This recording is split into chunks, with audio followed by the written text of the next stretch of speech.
ये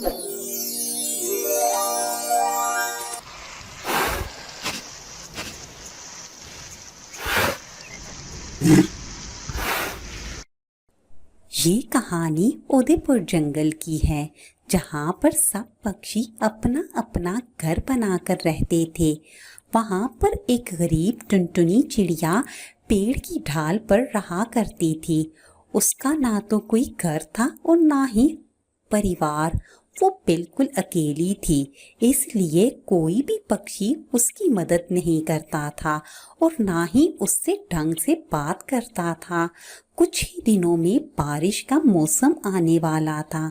सब पक्षियों ने अपने अपने घर मजबूत कर लिए थे ताकि उन्हें बरसात में किसी भी किस्म की परेशानी का सामना ना करना पड़े। एक दिन जब टुनटुनी चिड़िया पेड़ की डाल पर बैठी हुई थी तो कालू कौवा और बंटी कबूतर उसके पास आए।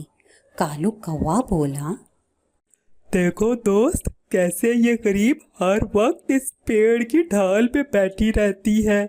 इसकी इतनी औकात नहीं कि ये अपना घर बना सके। मुझे तो डर है कि किसी दिन ये पेड़ की ढाल जमीन पर ही ना आ जाए।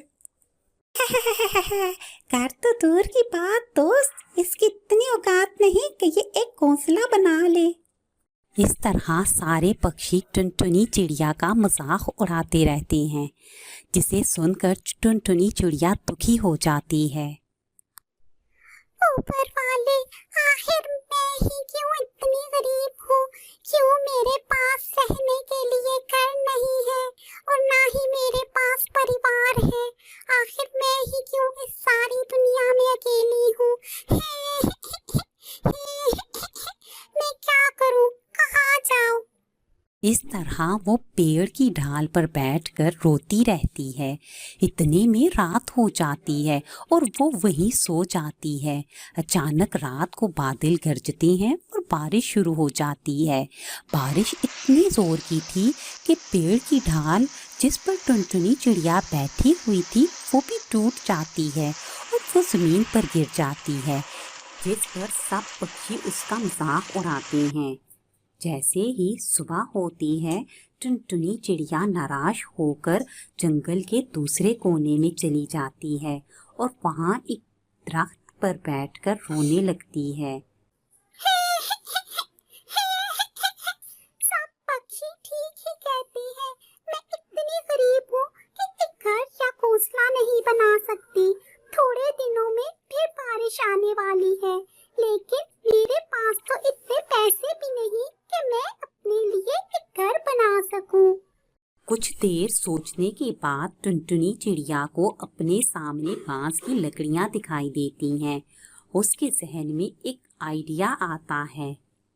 अरे वाह, यहाँ तो बांस की बहुत सी लकड़ियाँ हैं।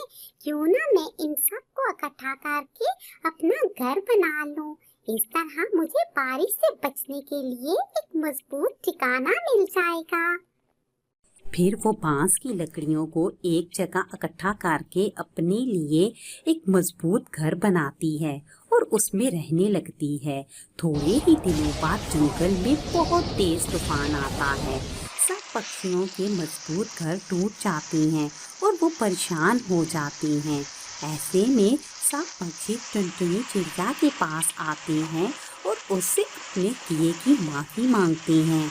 टुनटुनी चिड़िया भी उन्हें माफ़ कर देती है और खुशी खुशी उन्हें अपने घर में रात रुकने की इजाज़त दे देती है।